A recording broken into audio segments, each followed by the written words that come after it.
Bonjour tout le monde et bienvenue dans une nouvelle vidéo. Cette fois-ci, on va parler de wokisme. Est-ce un éveil ou une dérive? À l'origine, le mot woke vient de l'anglais et signifie simplement éveillé. Il était utilisé au départ pour désigner une personne consciente des injustices sociales, notamment le racisme, les discriminations et les inégalités.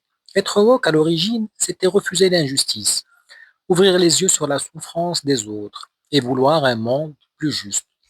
Jusque-là, l'intention est noble, presque universelle.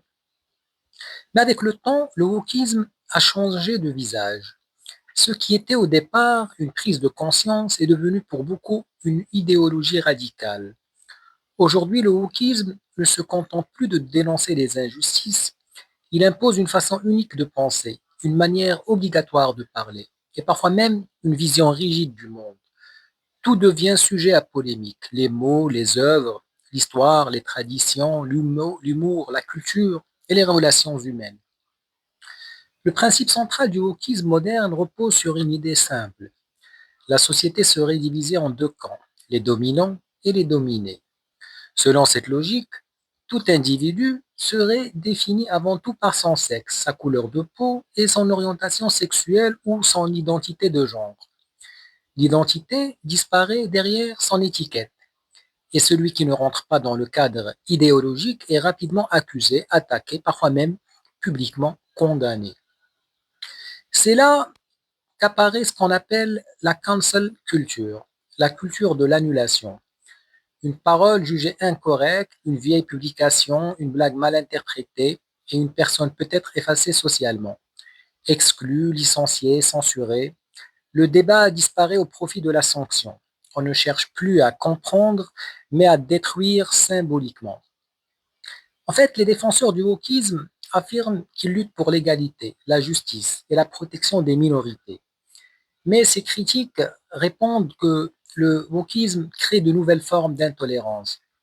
On combat la discrimination en discriminant autrement. On combat l'exclusion en excluant ceux qui ne pensent pas comme soi. Et paradoxalement, au nom de la tolérance, on devient parfois profondément intolérant.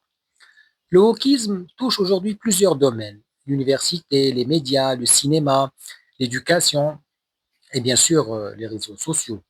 Des livres sont réécrits, des films sont critiqués des années plus tard, des statuts sont déboulonnés, des œuvres sont jugées selon les critères moraux d'aujourd'hui, sans tenir compte de leur contexte historique. L'histoire est relue avec les lunettes du présent et parfois condamnée sans nuance. Le problème fondamental du wokisme, selon de nombreux penseurs, n'est pas sa volonté de justice, mais son refus du débat. Toute idée opposée est immédiatement cataloguée comme haineuse, rétrograde ou dangereuse. Or, sans confrontation d'idées, il n'y a plus de pensée libre. Il n'y a plus que les camps, des slogans et une peur permanente de mal parler.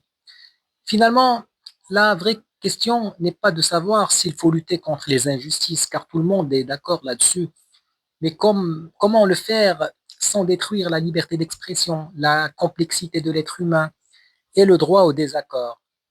Car une société où l'on ne peut plus discuter devient une société fragile, crispée et profondément divisée. Le wokisme, en conclusion, pose donc un dilemme majeur de notre époque. Comment défendre les plus faibles sans toutefois transformer la protection en censure et la justice en nouvelle forme de domination pédagogique?